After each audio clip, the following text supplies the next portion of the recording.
بسم اللہ الرحمن الرحیم۔ تفسیر عثمانی سورۃ اللہب۔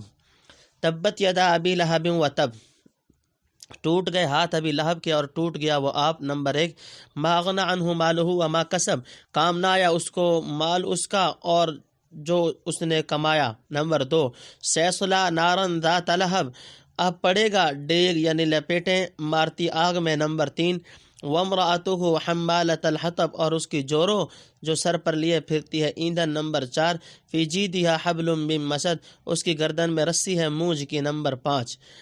تفسیر۔ نمبر 1، ابو لہب کی بدبختی۔ ابو لہب جس کا نام عبد العزیٰ بن عبد المطلب ہے، حضرت صلی اللہ علیہ وسلم کا حقیقی چچا تھا، لیکن اپنے کفر و شقاوت کی وجہ سے حضور صلی اللہ علیہ وسلم کا شدید ترین دشمن تھا۔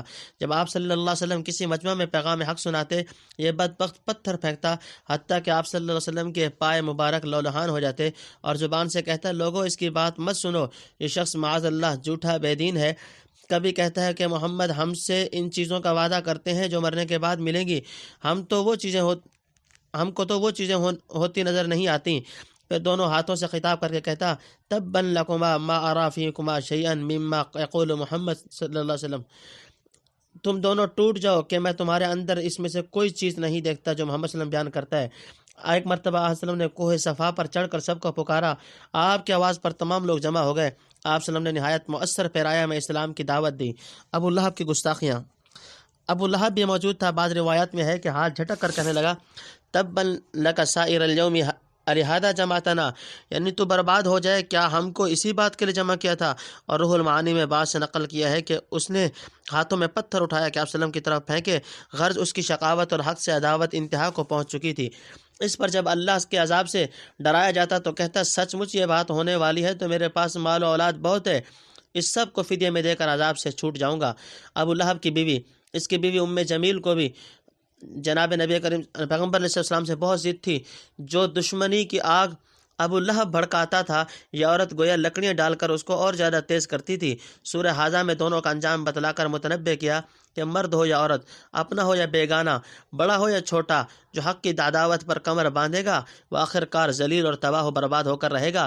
پیغمبر کی قرابت قریبہ بھی اس کو تباہی سے نہ بچا سکے گی۔ یہ ابو لہب کیا ہاتھ جھٹک باتیں بناتا اور اپنے قوت بازو پر مغرور ہو کر خدا کے مقدس و معصوم رسول کی طرف دست درازی کرتا ہے۔ سمجھ لے کہ اب اس کے ہاتھ ٹوٹ چکے، اس کی سب کوششیں حق کے دبانے کے برباد ہو چکی ہیں، اس کی سرداری ہمیشہ کے لیے مٹ گئی، اس کے اعمال اکارت ہوئے، اس کا زور ٹوٹ گیا اور وہ خود تباہی کے گھڑے میں پہنچ چکا ہے۔ یہ سورت مکی ہے۔ کہتے ہیں غزوہ بدر سے 7 روز بعد اس کی زہریلی قسم کا ایک دانہ نکلا اور مرض لگ جانے کے خوف سے سب گھر والوں نے الگ ڈال دیا، وہیں مر گیا، اور 3 روز تک تو لاش ہی یوں ہی پڑی رہی، کسی نے نہ اٹھائی۔ جب سڑنے لگی اور اس وقت حبشی مزدوروں سے اٹھوا کر دبوا دی، انہوں نے گڑھا کھود کر اس کو لکڑی سے اندر ڈھلکا دیا، اوپر سے پتھر بھر دیے۔ یہ تو دنیا کی رسوائی اور بربادی تھی۔ وَلَعَذَابُ الْآخِرَةِ أَكْبَرُ لَوْ كَانُوا يَعْلَمُونَ۔ نمبر 2، اس کا مال اس کے کام نہیں آیا، یعنی مال اور اولاد، عزت، وجاہت، کوئی چیز اس کو ہلاکت سے نہیں بچا سکی۔ نمبر 3، ابو لہب کا لقب، یعنی مرنے کے بعد سخت شعلہ زن آگ میں پہنچنے والا ہے۔ شاید اسی مناسبت سے قرآن نے اس کی کنیت ابو لہب قائم رکھی۔ دنیا تو اس کو ابو لہب اس لیے کہتی تھی کہ اس کے رخسار آگ کے شعلے کی طرح چمکتے تھے، مگر قرآن نے بتلایا وہ اپنے آخری انجام کے اعتبار سے بھی ابو لہب کہلانے کا مستحق ہے۔ نمبر 4، ابو لہب کی بیوی کا انجام۔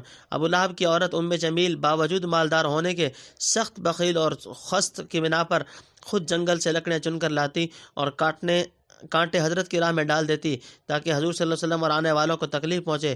فرماتے ہیں کہ جس طرح وہ یہاں حق کی دشمنی اور پیغمبر خدا کی اظہار رسانی میں اپنے شوہر کی مددگار ہے، دوزخ میں بھی اسی حیثیت سے اس کی ہمراہ رہے گی۔ شاید وہاں زقوم اور زری جو جہنم کے خاردار درخت ہیں لکڑیاں اٹھائے پھرے اور ان کے ذریعے سے اپنے شوہر پر عذاب الہی کی آگ کو تیز کرتی رہے، کما قال ابن اسیر۔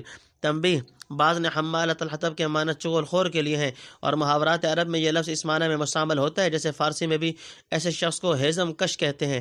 نمبر 5، یعنی بہت مضبوط بٹی ہوئی چبھنے والی، اس سے مراد اکثر مفسرین کے نزدیک دوزخ کے طوق و سلاسل ہیں، اور یہ تشبیہ حمالۃ الحطب کی مناسبت سے دی گئی ہے کیونکہ لکڑیوں کا بوجھ اٹھانے میں رسی کی ضرورت پڑتی ہے۔ لکھتے ہیں کہ اس عورت کے گلے میں ایک ہار بہت قیمتی تھا، کہا کرتی تھی کہ لات و عزیٰ کی قسم